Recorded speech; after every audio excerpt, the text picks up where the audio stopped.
What's up, guys, and welcome to an all-new episode of the Superfriends broadcast, brought to you today by our friends over at Loot Crate. You can save 10% off any subscription just by using our exclusive link, trylootcrate.com/hybridnetwork, and once you get there, punching in the promo code BRIDGE10. Thank you so much for listening, and we hope you enjoy.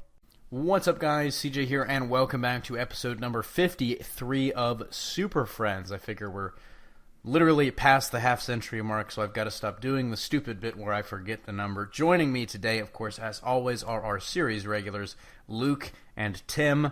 Tim, you'll be pleased to know I retired the other bit as well. No, it'll come back. You're a series regular now. You're a series regular. It's okay. How does it feel? How are you feeling in general, Tim?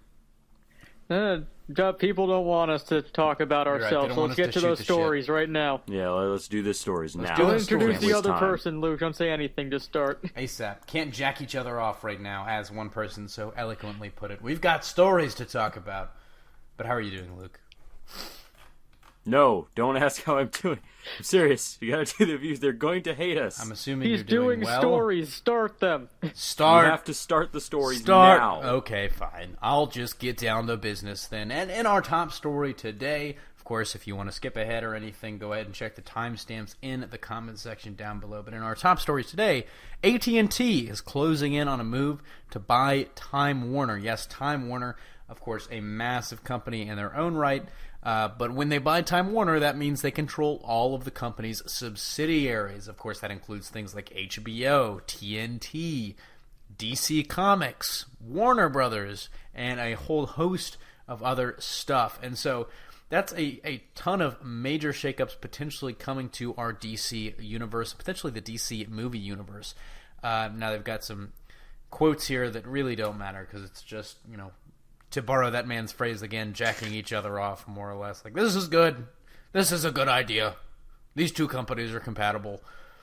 But so this is a huge thing, and it could see some changes for DC and the DCEU. So what do you guys think about this? What do you see any changes coming to the DCEU or DC Comics as a result of this? Luke, let's start with you. There's not any big changes I can see right now. I mean, in terms of DC Comics, they think they're doing well enough with Rebirth.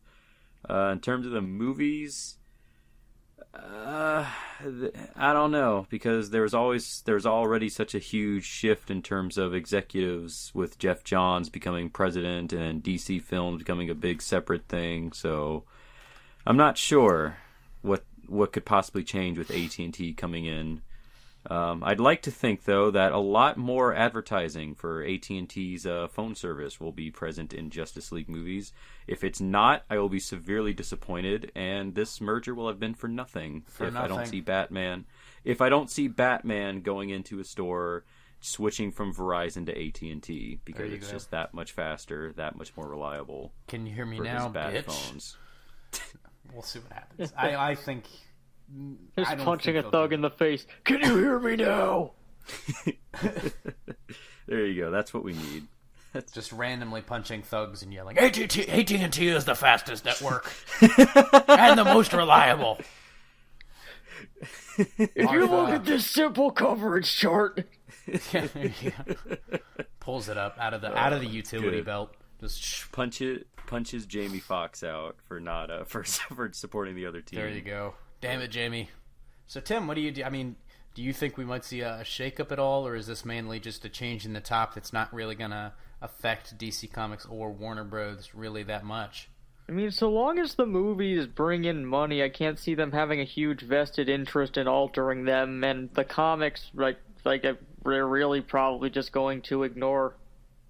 Probably, yeah. I doubt they're going to do anything with the comic. That's a good point. I should have mainly specified the DCEU. I mean, I agree with both of you. I think, I really doubt we're going to see anything change, immediately. But who knows? Especially in the very beginning, there's not going to be anything changing at all, really, I don't think. But maybe somewhere down the line, they'll start to shake things up a little bit.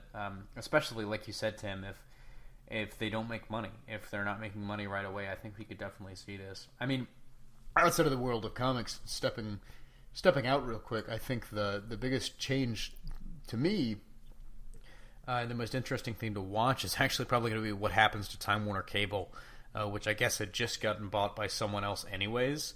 But now AT&T owns like all of that, and AT&T owns DirecTV too. So I'm really going to be interested to see what happens to like Time Warner Cable there if they kind of fold that in. But who knows? Well, I'm in New York, so I hope that doesn't cause me to have to change my cable package. No cable for you, just satellite. Just satellite. Oh no! That's right, Tim. Until like Superman knocks it out with his pod. Like there's the most obvious connection is whenever someone invades. Steppenwolf invading in the Justice League plot leak that we talked about last week knocks out dozens of AT&T satellites. It's like, God damn it! And that's why Bruce Wayne wants to fight them because, as we've said, he's clearly funded by. We need AT&T. AT&T saved the world by their coverage dropping out for those moments, knowing that they have such overall coverage. Them dropping out lets us know that aliens are here. There you go. That's actually it's like AT&T. Their coverage has gone down on the eastern seaboard. Did Darkseid come for the anti-life equation? No, he came for the great coverage that AT&T offers on Apocalypse. And the customer service is not that bad, thank you. No, it really is though. But no. I really like this. Can this be the direction of the DCEU? Please? We're gonna make our own Justice League plot leak with AT&T and hookers. I don't know. I just really like the idea of Darkseid having problems with his cell phone coverage. Superman comes back, not with a black and silver suit, but with an orange and blue suit. The ultimate. And it's not an S anymore. It's the little planet thing. Yeah, it's an AT&T. It's an AT&T. There you go. It's like they don't split hairs. Like they On let you my know planet, this stands for total coverage. Yes! And customer satisfaction now. And then when Bizarro shows up, it's the Verizon symbol. See, how much do you want to bet that Just guy's going to comment this episode and talk about us jacking off AT&T? This time, buddy, it has something to do with the topic that we're talking about. The jacking off here isn't just for nothing. We're not jacking off just to jack off. It's lively conversation. There you go. But at least we didn't waste time by talking about our personal lives. Let's get on to the next topic. On to the next topic. Any more time. And this is a really interesting topic to me, mainly because it kind of came out of left field. And this is actually, we have some first details on the tone of the upcoming Aquaman movie in the DCEU, presented to you by AT&T. But it's really kind of strange. Coverage we have our first details. Atlantis. Yeah, we have our first the coverage even 1,000 leagues under the sea. But no. But these details come to us straight from director James Wan himself. And they kind of took me completely by surprise. Nick told me about the story first. He wanted me to do a news flash on it. And I didn't believe him. So at first I was like, maybe not. But no, these are actually James Wan saying these things. And I'm just going to go ahead and read the quote. Oh boy. He says, I kind of don't want to give too much away, but know this. The spirit that I'm going for is like a classic sort of swashbuckling action-adventure, sort of high-seas adventure story. And this is the kicker for me. It's ultimately a quest story in the spirit of Raiders of the Lost Ark meets Romancing the Stone. And I tell you, when they cast Jason Khal Drogo Momoa, and you see that he's tatted to the fucking nines, and he's kicking Bruce Wayne's ass in a small fishing village because that motherfucker had the nerve to talk about AT&T, I assume, is what the rest of that trailer would have showed. I was not thinking, and of course the earlier reports out of this movie were that it was going to be some kind of monster, eldritch horror movie with Aquaman, and now we're hearing swashbuckling action adventure. So, I mean, Tim, I just got to ask, what was your kind of first reaction to hearing this? I mean, honestly, I'm fine with it. Like, I expected, some sort of, well, obviously some sort of high seas adventure. It's Aquaman, but the thing that connected this is like, they said it's like Pirates of the Caribbean, so hopefully it's not like the third or fourth movie in that. Yeah, dude. I mean, if they can make it like the second one, that'd be dope. But yeah. I mean, Luke, what do you think about Sid Meier presents Aquaman? I I don't know, because like I like the idea of swashbucklingness. I like the idea of my Aquaman being a little bit more adventurous, a little more out there, outrageous, some might say. But you make a good point, because like it was like before it was being pitched as like some kind of horror monster thing with the trench. Possibly, like I don't think the trench was ever like they weren't confirmed, but that was the rumor, especially when they were talking about. I mean, because I think it was another thing where James Wan himself was talking about, like, it's like, there are these monsters under the sea and stuff like that. Yeah, like he was, like he was going into like this whole like Aquaman versus like the terrors of the deep, which the ocean has horrible creatures in it. It should be nuked, but like, but then I hear this, and it's, I don't know, like.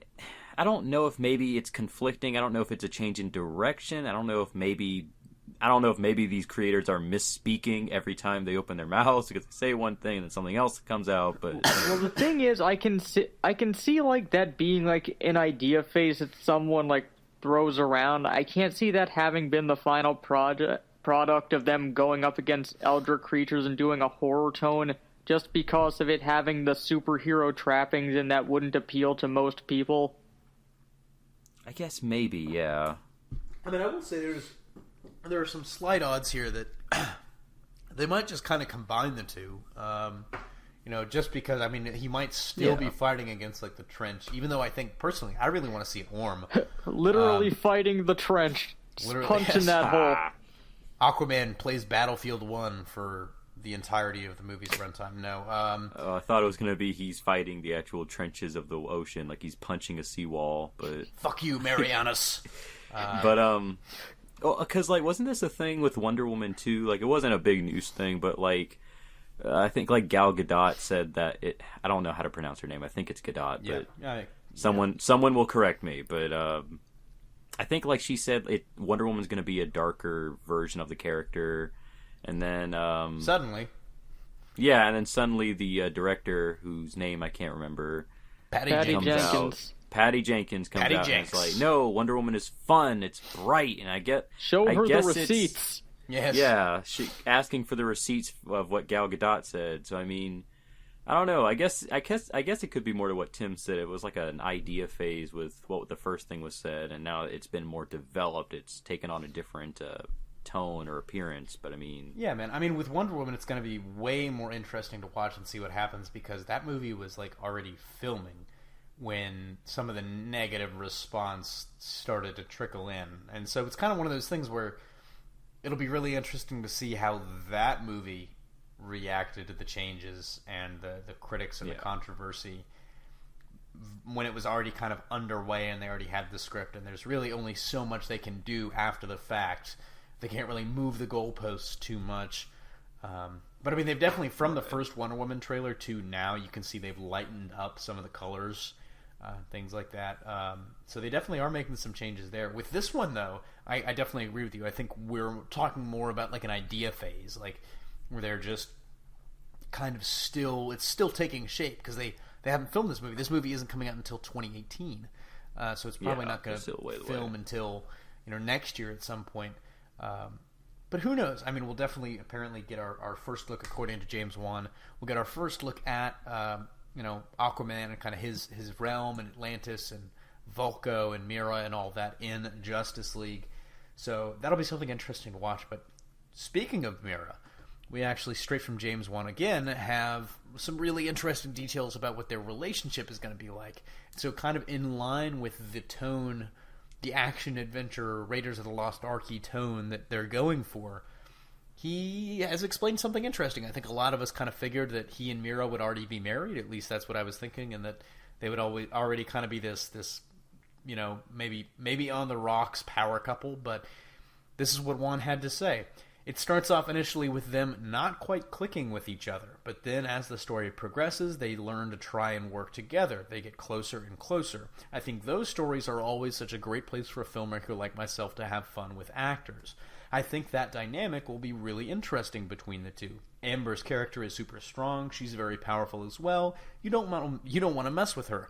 I think Amber will bring that sense of strength, but at the same time, we also want someone who has a sort of feminine quality to her as well. She's a bit of a contrast to Momoa, who is more of a muscular machine almost.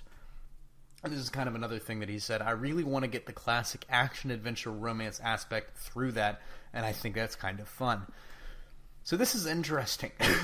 Excuse me. This is interesting, really, to me, that they're shooting for something like, maybe if they're talking about Raiders of the Lost Ark, the relationship between Indy and Marion. That's what I was thinking based on the description. Yeah. Which is going to be, I mean, so they kind of definitely start on the rocks, and she's capable and, you know, very witty in her own right, and she's... I was about to sound really like 1950s, like, oh boy, she's giving him a lot of lip. But no, she's a great dame. Okay. Yeah. That's one hell of a dame. No, no. It kind of sounds like it's going to be that way, though. It's like where she's, you know, she's kind of not what you would expect from, you know, I don't want to say like a queen, but like not some like, especially in Raiders of the Lost Ark, like Marion's character, her archetype wasn't something that you were expecting from your traditional action-adventure movie heroine at that time, which was kind of damsel in distress. Strong woman, powerful woman. And eventually, you know, even though she and Indy butted heads, they kind of came together in the end. So that'll be really... I did not expect that. But, you know, Luke, what do you think about this? About Aquaman and Maria? Aquaman moves to New York City. Maria! And, there you go. West Side Story. West side of Atlantis. The Jets. The Jets and the Sharks. Oh, yeah. Holy shit. It all comes together. Writes itself. We're writing our Aquaman plot leak, too. But what do you think about that? I think this is cool. Now, this kind of... I guess I was expecting them to be married by the point of Aquaman. Yeah. I mean, unless they're just having problems in their marriage due to the events of Justice League, but... A recently divorced Aquaman joins Christian Mingle in James Wan's Aquaman. No, yeah, Christian Mingle. But more fish in the sea. Like brought to you by AT&T. Best coverage for your Christian Mingle. But yeah, this is pretty cool. Like I remember a lot of people for a while were expecting that it was going to be like Khaleesi and Khal Drogo from Game of Thrones, and I am happy to hear that it's not like that, because while Khal Drogo and Khaleesi had a really cool relationship in Season 1, it was a relationship that was not built on the best of foundations, so to hear it Stockholm more compared... syndrome, really. Yeah, to hear it more compared to Raiders of the Lost Ark is pretty cool. I like that relationship. It also doesn't hurt that Raiders of the Lost Ark is probably one of my favorite movies, so yeah, cool. Absolutely. I like that. I like that pull. If I can just interject, Tim, I definitely want to get your thoughts on this as well. But the one thing that kind of jumps out to me, not even really before this, but just as we've been talking about it, I'm not the biggest Aquaman reader. I'm not the biggest Aquaman fan, and Armin, you can feel free to correct me if I'm wrong. This is kind of unexplored territory. I mean, have we ever...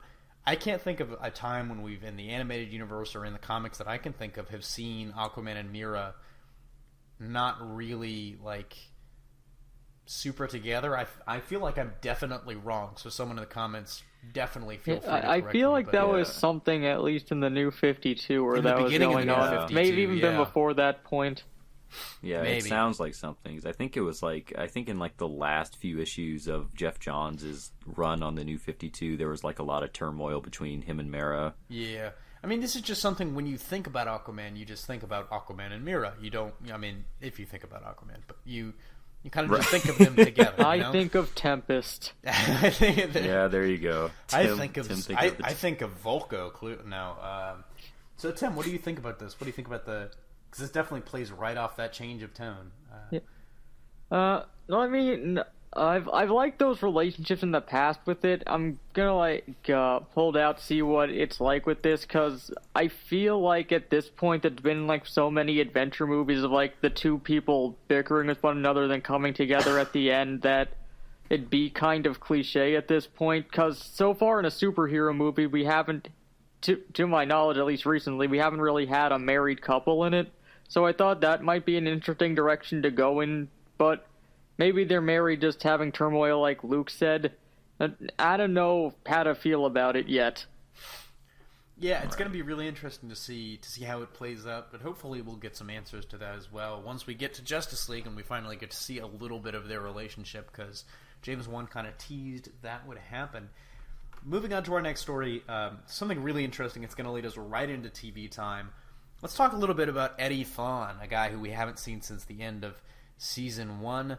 And this is really interesting. He's a character that a lot of people He was in thought... Season 2 for an episode. You're right. He was a guy that probably one of the best episodes of that season. Well, pardon me. Okay, so let me rephrase that. He was killed off at the end of the first season. And so it'll be really interesting to see if he comes back, especially with Flashpoint. A lot of people were thinking maybe he will, maybe he won't. Hasn't happened yet. But, I mean, it's just a really interesting character. A guy that was killed off in Season 1 who ended up dying a hero, even though we know, seeing his name, he's got to have something to do with Eobard. And in the show, they kind of played it very interestingly that he was just an ancestor of Eobard Thawne and really was a good guy and not, really connected to the villain in any way.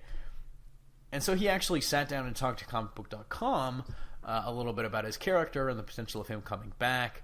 And so he hasn't popped up yet, but he says that definitely Eddie Thawne will pop back up in the near future. He could not say exactly where, but he kind of did tease that Eddie Thawne might just be a part of this new timeline somewhere. And it's really interesting. He also, in the interview, did say that he could even be coming back as a villain, potentially, as a incarnation of the Reverse Flash himself.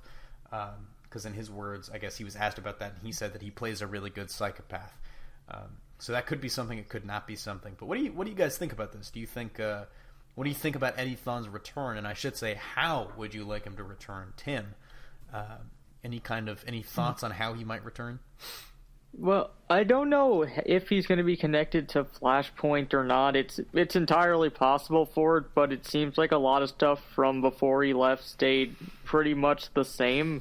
Yeah. Because otherwise, I don't know why Iris would be available. True. They haven't. Right. Yeah, they haven't changed that. They haven't. My first guess before you mentioned that would have been like an alternate universe version of Eddie, since they just casually brought an alternate universe version of Wells to the show in this episode. So which we will. It seems like they might be doing that more, but maybe it will be a result of Flashpoint. They definitely are doing they're really embracing the alternate universes in this season, even more than last season, where they made a big point about Earth 2 and stuff like that. This season they're getting even farther out there, which I was not expecting. So I think that's definitely a good possibility. Luke, any kind of thoughts on where we might see Eddie Thawne? I guess kind of like Tim said, just another alternate universe version of the character. A lot of people were expecting Blue Cobalt when he was announced. So, I mean, if you want to use Blue Cobalt, I don't know why you do, but if you would want to use Blue Cobalt, perfect candidate with an alternate universe, Eddie Thawne. Get us a speedster in a blue suit. I think it's Cobalt Blue. Get us... Yeah, I was going to say. I was waiting for a time to kind of drop that and cough, but yeah, it's Cobalt Blue. But I don't feel too bad because I don't really care that much about him. But I don't feel Cobalt bad. I Blue. don't care. Luke. No regrets. No regrets. No regrets. Sorry. I was eating a Milky Way. Oh, well. That was a really dumb... It was. I might go devil's advocate. I think it would be a really interesting twist in the show if they just were like, oh yeah, because of you fucking the timeline teacup berry, you changed things so badly that Eddie was never a cop or something like that, or he started this life of petty crime and now he's a heroin addict. And now he's a Reverse Flash. There you go. Although I think I agree with Tim. I think the much more likely option is an alternate universe, because they very, very, like you said, casually brought in alternate universe Harry Wells this week. Was this the fifth one? Yeah. It's H.R. Wells this time. Oh, jeez. H.G. Wells. It feels kind of like... It feels kind of like the fifth one, but I love Tom Cavanaugh. I'm always down for more Harry. Yeah. More Professor Wells. So dope. Would you guys even want to see Eddie Thawne back, or is it kind of like a meh thing for you guys? He was never really a character I was too invested in, but I mean, like, if you want to bring him back just to, have turmoil again with the fact of seeing this character that died so long ago, then yeah, sure. It's been almost like 2 years then, I guess, since Eddie died. Yeah. Well, I mean, you just know, bring him back. like, even with kind of the awkwardness that Barry and Iris are having in their relationship now, as was highlighted this episode. What better way to make it more dramatic than throw in that third aspect of a love triangle? That's exactly what they're going to do. That's CW tradition. Oh yeah, doing it since forever. Yeah, because we gotta bring Lana Lang back. Yeah, because if I didn't love Iris before, this will definitely make me love her now. There you go. I mean, it's just, you can see it coming from a mile away. Something else has to pop up. It can't be all like it's too obvious not to use. Barry's they're just finally clicking, and here comes that motherfucker with that jawline. Barry, you messed up so badly. Eddie Thawne was born a gorilla. Oh no. Harambe. He is Grodd. Speaking of, on to our next topic. Special Agent Harambe is getting a comic book. That's not a joke, but we're actually not going to talk about that. Moving on to TV time, and let's stay in the Flash vein. We had another great episode tonight. I really loved it. Advanced some really interesting storylines. One of which is the Harry Wells from Earth, whatever the fuck, H.R. Wells, Human Resources. Yeah, that's what I thought initially when he said HR. He's brought in to help you cope. Every department. It's a new friendlier Harry Wells with therapy puppets. You reach out to him when you need to contact Star Labs for a job. Exactly. Yeah. I like to think of that. There's see what I first thought of when I saw H.R. Wells, or when you were saying it, was like it's like a Council of Wells, like a Council of Ricks situation, where we have like a whole just one universe where it's just all Harry Wells, and sometimes there has to be one that handles human resources, but it's not even human resources; it's Harrison resources, because there are no humans. There's just Harrison. There you go. Pretty good. Let me know what you think about that theory in the comment section down below, and if you'd like to see that. No, fuck that. Okay. Back to the Flash. You're wasting time, I know. CJ. Well, at this point, I'm worried we're not going to be able to stretch it to 40 minutes. But, Tim, what did you think of the Flash this week? It was a pretty solid episode. I think the villains were kind of weak for this episode, even though they brought in Mirror Master and kind of the Top. I was a really, really... Yeah, the way they did the Top was kind of weird to me. What was with the Vertigo thing? Why couldn't she spin fast? She gets thick, okay? No. To me, Mirror Master is such a great villain, and I just knew from the way they were explaining it, I think Mirror Master could have his own little arc. Like, he could have he might not be able to carry a season like someone like Zoom or Reverse Flash, but he could have an arc, And when they were announcing the character, and you kind of got a sense that he was only really going to be in one episode, it was like, they're going to fuck him up. Yeah. They're making it really hard to actually put the rogues together, because Mirror Master's backstory is him hating Captain Cold. I know, it's really interesting. Which would be, I guess that's it would be an interesting way to get the rogues together. It's like, we got to put aside our differences. I know you hate me, but come on. That's the pitch. I write for the CW, actually. You guys don't know that, but that's a line. I know you're not too fond of me, but come on. I think that's actually a pretty good impression. I'm not gonna lie. That's solid. That's really solid. Yeah, all of those binge watching of Prison Break paid off. Oh yeah, I love it. No, I don't like Prison Break. I liked the first season of Prison Break. Yeah, I like how they're basically doing a major Prison Break reunion. They just need to get pretty much. I just wish that they would. Yeah, I just wish they would all get on a team. I know, right? If they could. If they could. Yeah, but hopefully they'll do the rogues for next season if they can get if they can get Wentworth Miller and Dominic, whatever his last name is, off of Legends for the one season. Just for 5 minutes, guys. At least they're pacing themselves, but good God. Well, no. See, so they're pacing themselves in that regard, but in another regard, they're basically out of speedsters after this season. Like, I'm struggling, so we've got Cobalt Blue, and then what?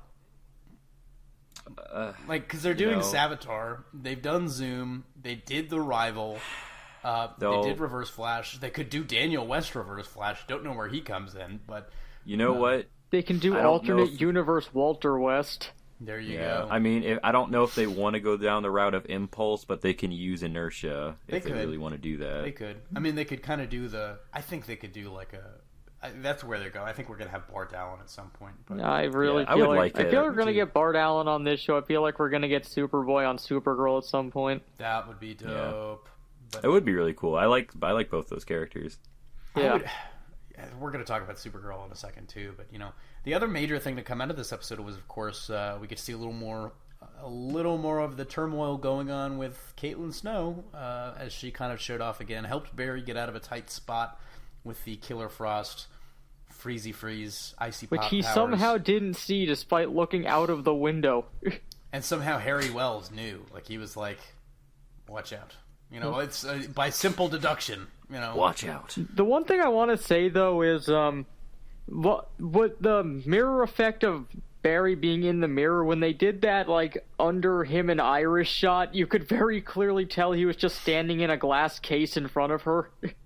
He's in a glass case of like emotion. they like at that one angle. I don't know why they chose to shoot it that way, because Iris isn't reflected in the glass at all in that shot. Ooh. And he's just like leaning against it like it's a just like a glass case, which it was. Maybe a little bad choices. Yeah. Can't all be 10s. Can't all be 10s. I mean, what do you guys think about like the Killer Frost? How do you think that's going to go? Like, we've got a couple of interesting things setting up here for like Wally potentially turning to Dr. Alchemy to get powers somewhere down the road. But I mean, Caitlin's still such a a good character, such a a fairly noble character. It is kind of hard to imagine her ever becoming Killer Frost. Well, she's clearly freaking out about it, because at the scene at the end, like, after she has a shower scene, like, she has part of her hair start turning white and her lips are blue. So it's really so apparently that was natural in the other universe. Apparently. But, I mean, it's very strange. It's going to be really interesting to see how they handle it. I mean, I hope Penn and Baker can kind of handle the heel turn, but I don't know. They're definitely going to try and make her a sympathetic character, but I don't think they're going to do a full heel turn with her. I mean, I agree. But they honestly may end up just calling her like Frost or making her this universe version of Ice. That'd be interesting. Yeah, I could see that. But okay, so I think we've talked about the Flash long enough, and now I'm no longer worried about us not stretching this to 40 minutes. Moving on to Supergirl, did your job. We had another good, strong episode this week that ended with a very surprising reveal, and that is, of course, finally what everyone had been waiting for, which had been, I guess, reported and rumored since before the season started, that we would actually get to see Miss Martian, and we did get to see Miss Martian. So I'm kind of really, really curious here. How do you guys think she's going to be used this season? Tim, you have any thoughts? Not sure yet how they're going to use her. I assume that they're still going to go the White Martian route with her. So I don't know. The way that she was acting towards Jean at the end kind of makes it feel like she's leading him on, trying to get him to lower his guard by showing up as a Green Martian. So maybe she's doing a subversive thing this time around. Maybe. Yeah, it'd be really interesting to see if they play it that way. I'm at a loss. I really don't know. I can't even think of really anything other than that, but even that wasn't coming to me. I was kind of just like freaking out. Holy shit. It's Miss Martian. What the fuck? Mrs. Avocado Head. Mrs. Avocado. To you. Oh my god. Luke, do you have any thoughts about Miss Martian showing up? I haven't seen the actual episode, but the concept of Miss Martian in Supergirl is interesting. How is it revealed? Because did Tim, do you want to handle that? Yeah, I'll do it. So basically, in this episode, they reveal that there's this bar that's a safe haven for aliens on Earth. They all go to it to have one safe place, and one of the bartenders, it was the actress playing Miss Martian, And at the end, like after the president tells Jean that he has to live in the world, he goes to the bar as the Martian Manhunter, and she sort of freaks out about him being there, like trying to blow him off. He follows her out, and then she transforms to reveal that she's the last daughter of Mars. Oh, okay. That's Intriguing. interesting. Well, I mean, then that'll definitely be kind of cool because it would be because if they do the White Martian thing with her, that would be kind of interesting to have what's his Martian Manhunter just kind of growing to this character, learning more about her, and then the truth is revealed later, and then kind of reconciling with that. But Dun, dun, dun. that seems kind of cool though that they would do that because it makes me think that Martian Manhunter has a much more. I mean, I don't know how important he was in season 1. I didn't watch a lot of it, but it seemed like he was more of a mentor, kind of just like information type of character. Yeah. And it would be kind of interesting if this kind of gives him a little bit more to do in season 2, kind of give him more character development. Do you guys think Malefac will ever show up? Malefac. Malefac! It might. You know what? I feel like if a season 3 happens, that might be the best place to do it. Unless in this Malefac comes, and if they do the White Martian thing, he's kind of here. He's hunting down White Martians as sort of vengeance for Mars, but, you know, who knows? Martian race war is on. All right. Moving on We to our also next... we also have the twist here where the Linda Carter as the president starts shape-shifting as she walks away for no particular reason. Uh-oh. Just for the audience, that Just one. for the audience on that one. That isn't interesting. Maybe she's Malefac. Because her shape-shifting looked the same way that Miss Martian's did when she shapeshifts later, where she has, like, red energy around her for some reason. Oh, snap. So maybe Miss Martian was pretending to be the president, or maybe it is Malefac. Malefac.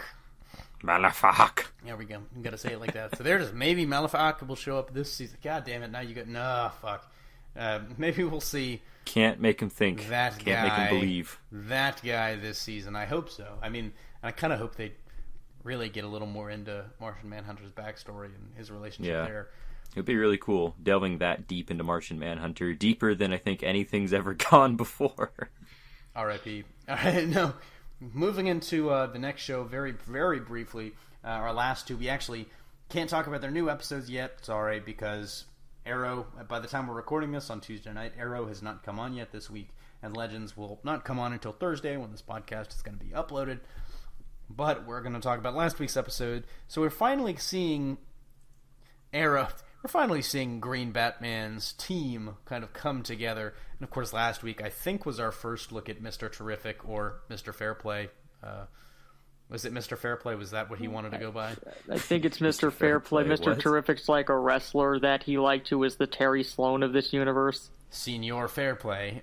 We get to see him, but he's still like decked out with this big T across his face. And when they were like, Mr. Terrific's actually going to get his costume, I was like, I don't believe you. And then I was like, okay, I finally warmed up to it. I was like, that's good. And then I see it in He person, has and the I'm like, tattoo God, I of his wish you favorite didn't letter do of it. AT&T. There you go. Yeah, There this you fits go. in perfectly now. He's got to get Mr. Awesome and Mr. Titanic like next to him, and Mr. Ampersand, and then we'll have the full I love Mr. Ampersand. Mr. Ampersand. Get them What a all. character. Get the full. It's like Captain Planet with their powers combined. Yeah, I'm trying to find a picture of him just so I can see what you're talking about. While you're trying to do that, it's really I'm really interested in Wild Dog and his development. He's kind of been one of the real highlights of this season to me. But this whole idea of Ollie having to form a team is really interesting. It kind of outweighs the other things that I don't like about the season so far. And it's making it honestly kind of watchable, which I never thought I'd say at any point in the last 2 years. But the flashbacks have been really solid too. Luke, any luck finding that photo? No, not yet. I don't know why no one has it. We'll just move on. Just go to the Arrow wiki. It's on there. Yeah, I just went on. It'll be fine. You'll it. see it. We'll come back to it when you get a chance. Legends, of course, moves on, and some pretty dramatic stuff happening in last week's episode, of course, with the death of our man, R.I.P., played by, of course. I mean, it was so like a major bummer to me that you got a guy like Patrick Adams to play Hourman, and now he's dead. And I find it really funny because they've been trying forever to get Hourman to do something on the CW, and the first, like, one of his first appearances, and he just straight up dies. He just dies. Although it's really interesting now, they're still bumming around 1942, and the Reverse Flash, now has this artifact somehow connected to Hitler. And really, what's interesting is now Vixen kind of suspects the crew of the Wave Rider for Hourman's death, which is not correct, because Hourman was definitely talking about Reverse Flash, right? But what have you guys been keeping up with Legends at all, or? I have. It doesn't seem like she's going to be blaming them for long, because the next episode preview basically has her on the team in ancient Japan. Well, I don't think she's going to be blaming them. I think she's just suspecting them. She's just kind of like, Yep. But, Yep. So this episode it gave focus to Vixen over the other, because Vixen's the one joining the main cast for this season. But also, I like the relationship between Nate Haywood and Commander Steel, I think it is. Yeah, Commander Steel, and then Citizen Steel is the. Yeah, Citizen Steel is what he's going to become in the next episode with his bad Colossus CGI. There you go. Oh yeah. Instead of that did not look good. They really should have just done the comic thing where he's just metal on the inside. There you go. I mean, they really should have done that. And then we also have like Commander Steel's Captain America rip-off costume. Yeah. He didn't have his like mechanical things in the past, which was weird. Like, it seemed like a wasted opportunity. Yeah. Luke, any luck finding that yet? Oh no! Was that your reaction to the photo? Wow. Yeah, they should not have done that. Oh, wow. I'm going to become a YouTube hero named Mr. Fair Use. Oh, jeez. Just a giant U on my face. I'm gonna go ahead and stop looking at that. Definitely do. Do you want a distraction? I mean, let's just do a few other things for Legends for it. So, yeah. In this episode, like, they have Sarah become the leader of the team, which seems weird because in the last episode she was going off on her own on a mission of revenge and trying to fuck up the timeline. So I don't know why she's the one who they thought was the person to take the role. Well, I mean, they kind of had to write themselves into it by having Stein be really bad at it for no particular reason. Yeah, I didn't love that either. It was just a weird choice to me. I mean, I really can't think of anything else to say other than... I mean, I'm fine with Sarah being the leader, but you can't do that after you had her do what she did in the last episode. True. It was real. I mean, it just felt forced, right? Yeah. I mean, like you said, just completely written it all. Any other thoughts on Legends, Tim, or do you want to move on to the viewer questions to wrap this up? It's fine. Like, Legends been fine this season. Hopefully, like, it picks up steam a lot faster because outside of like the Legion of Doom in the background, it hasn't felt like a lot has happened so far. Yeah, I mean, the Legion of Doom has been really cool. Other than that, I think, and they're kind of starting to pick up steam now too. I'll be really interested to see what happens in like the next couple of episodes. But on to our viewer questions. We only have 2 this week. They're pretty cool questions. One of them is a pretty cool. I'm not going to do you guys like that. Our first question comes to us from Neil Ganty, longtime viewer. Neil, thanks for the question. If you guys would be put in charge of writing any DC comic, what would it be and why? Also, if possible, I guess if it's been done before, what would you do differently to said comic compared to past writer? And he points out he would love to write Zatanna, and I agree that's a really cool question and a really cool choice. Luke, if you could write any DC comic, I guess, of your dreams, what would you do? Or bring any... I'll rephrase that a little bit. Hopefully it's okay with Neil. If you could bring any... If you could write any comic, what comic would you write? With DC characters, I guess. Yeah, probably just definitely DC. I think I'd probably go with Dr. Fate. Really cool, yep.